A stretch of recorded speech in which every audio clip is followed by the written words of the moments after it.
निशान जी, संजय जी, हाँ, पहली बात तो ये कि इन्होंने कहा कि भाई डर क्यों लगता है, डर क्यों लगता है। अरे भैया, डाकू गब्बर सिंह से हर आदमी डरता है। तो नहीं, वो भारतीय राजनीति ये के डाकू कह रहे गब्बर सिंह- हैं। सुन लीजिए, मैं क्या कहना चाह रहा हूं, सुन लीजिए आप। ये भारतीय राजनीति के डाकू गब्बर सिंह है। इन्होंने उत्तराखंड की सरकार गिराई है, इन्होंने अरुणाचल की सरकार गिराई है, इन्होंने महाराष्ट्र की सरकार गिराई, कर्नाटक की सरकार गिराई। पूरे देश में खरीद फरोख्त करने में इनकी महारत है, तो हर आदमी डरेगा। पूरे देश में ये एक प्रचार हो गया है आज की तारीख में। और आपने देखा होगा कि महाराष्ट्र की विधानसभा में क्या नारा लगा, खोखा खोखा 50 खोखा।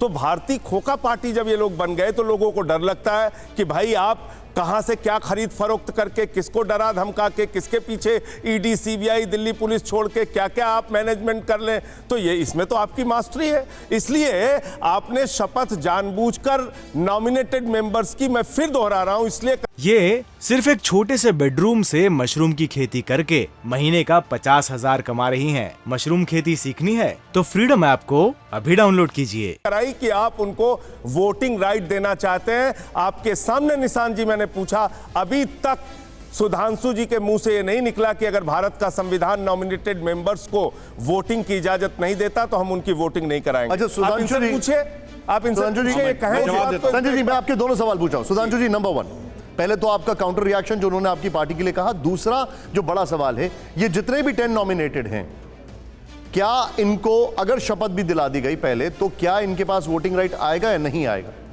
मैं इसी बिंदु पे कह रहा हूं, जो इन्होंने वोटिंग राइट की बात कही, मैंने तो सबसे पहले वक्तव्य में वही बोला कि राज्यों की विधानसभाओं और भिन्न भिन्न निकायों के द्वारा बनाए गए नियम और परिनियम इस विषय में अलग अलग हैं।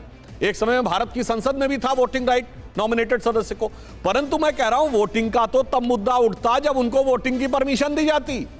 ये कहां पे है कि शपथ नहीं ले सकते? ये तो बहुत आश्चर्यजनक बात है। और दूसरा मैं कहना चाहता हूं, चलिए इसके माध्यम से आम आदमी पार्टी ने यह तो माना कि एमसीडी में सुपड़ा साफ करने का दावा अब ऐसा बराबरी पे आके अटक गया है कि इनकी भी सांस अटकी हुई है कि पलड़ा किस तरफ झुक जाए। मगर सिर्फ इतना ही नहीं है निशान जी इनके मन में डर। अरे दिल्ली विधानसभा में तो 62 हैं आपके, हम तो 8 हैं, और वहां प्रस्ताव आप पारित कर रहे हैं कि वो बिकी जा रही है पार्टी, हमारा माल बिकाऊ है, हमारे विधायक टूट। अरे भाई, 90% मेजॉरिटी की कोई पार्टी ये कहे कि मेरी पार्टी के लोग बिक जाएंगे, इसका मतलब आधी पार्टी बिक जाएगी। मतलब गजब है। अपनी पार्टी के विधायकों का ऐसा सर्टिफिकेट देने वाली तो पार्टी नहीं मिलेगी जो कहे कि मेजॉरिटी लोग दिल्ली विधानसभा में क्यों प्रस्ताव पारित किया था, इसका बता दें।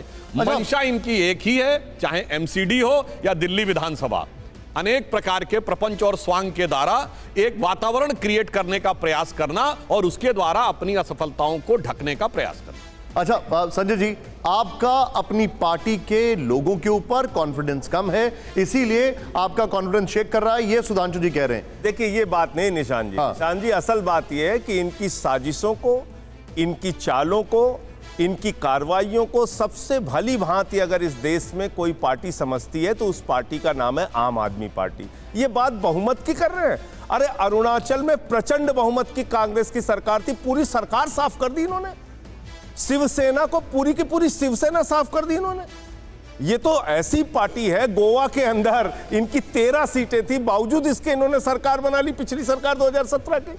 तो इनकी जो मैं कहता रहा हूं फिर से, भारतीय राजनीति में विधायकों की खरीद फरोख्त करने के मामले में इनकी छवि डाकू गब्बर सिंह जैसी है। तो विधायकों की माएं अपने बेटों से कहती हैं, बेटा सो जा नहीं तो अमित शाह आ जाएगा। ये हालत है इनकी पार्टी की। अच्छा, मैं आपसे एक डायरेक्ट सवाल पूछ रहा हूं संजय जी, आप नियम परंपरा की बात कीजिए और देश के संविधान की बात कीजिए। मैं आपसे एक डायरेक्ट सवाल पूछ रहा हूं। नहीं, इन्होंने एक गलत बात कर दी जो आपके दर्शकों को जानना जरूरी है। टीएमसी एक्ट आप अभी अपने चैनल पे लाइव इस डिबेट में मंगवाइए। उसमें कहां लिखा हुआ है कि नॉमिनेटेड मेंबर्स को वोटिंग राइट है?